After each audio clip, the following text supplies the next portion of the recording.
வணக்கம் நண்பர்களே. இன்னைக்கு நம்ம சேனலில் எதை பற்றி பார்க்க போகிறோம் அப்படின்னா, அங்காளம்மன் மயானக்குள்ள கதையை பற்றி தாங்க பார்க்க போகிறோம். இது வெறும் கதை மட்டும் கிடையாதுங்க. இதுக்கு பின்னாடி ஒரு மிகப்பெரிய வரலாறே இருக்குது. வாங்க வீடியோக்குள்ளே போகலாம். அந்த காலத்தில் சிவனை போலவே பிரம்மாவுக்கும் 5 தலை இருந்திருக்கு.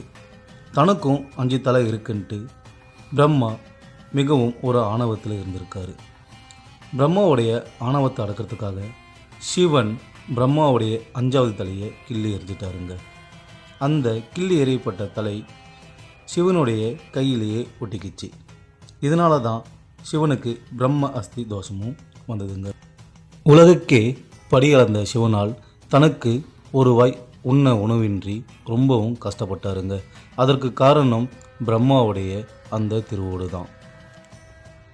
இதனால தான் சிவனுக்கு திருவோடு ஏந்தியவன் என்ற ஒரு பேரும் இருக்குது.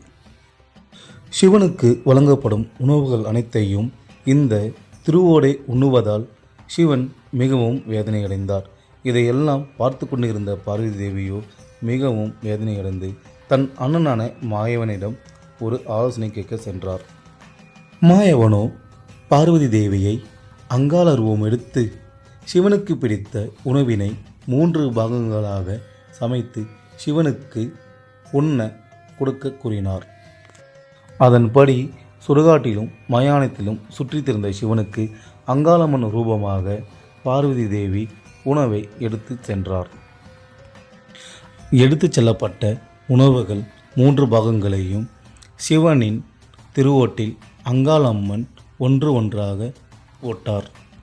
2 உருண்டைகளையும் முழுங்கிய அந்த திருவோடு 3வது உருண்டையை முழுங்க காத்து கொண்டிருந்தது.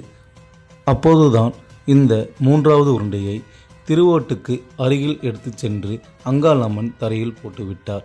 இந்த உணவின் சுவையில் கவர்ந்த அந்த திருவோலானது சிவன் கையை விட்டு கீழே இறங்கியது. கிடைத்ததே சந்தர்ப்பம் என்று சிவன் ஓட, அதை கண்ட அந்த பிரம்மன் தலையோ விடக்கூடாது சிவனை என்று பின் துரத்த, அதுவரை அமைதி காத்த அங்காளம்மனால் அமைதி காக்க முடியவில்லை. மீண்டும் தன் கணவனை துரத்துவதால் அந்த பிரம்மன் தலையை அவள் ஆக்ரோஷமாக தரையில் போட்டு மிதித்து அதை துக்குநூறாக உடைத்து விட்டாள். இதுதான் மயான கொள்ளையின் வரலாறு. இந்த மயான கொள்ளையானது மேல்மலையனூரில் மிகவும் விமர்சையாக நடக்கும். அதற்கு அடுத்தபடியாக அரக்கோணத்திலும் வேலூர் மற்றும் ஆற்காடில் காவிரிப்பட்டினம் ஆகிய இடங்களில் இது மிகவும் பிரசித்தி பெற்ற ஒரு திருவிழாவாகும். இந்த வீடியோ உங்களுக்கு பிடிச்சிருந்தா ஒரு லைக் பண்ணுங்கள், கமெண்ட் பண்ணுங்கள். அப்படியே நம்ம சேனலை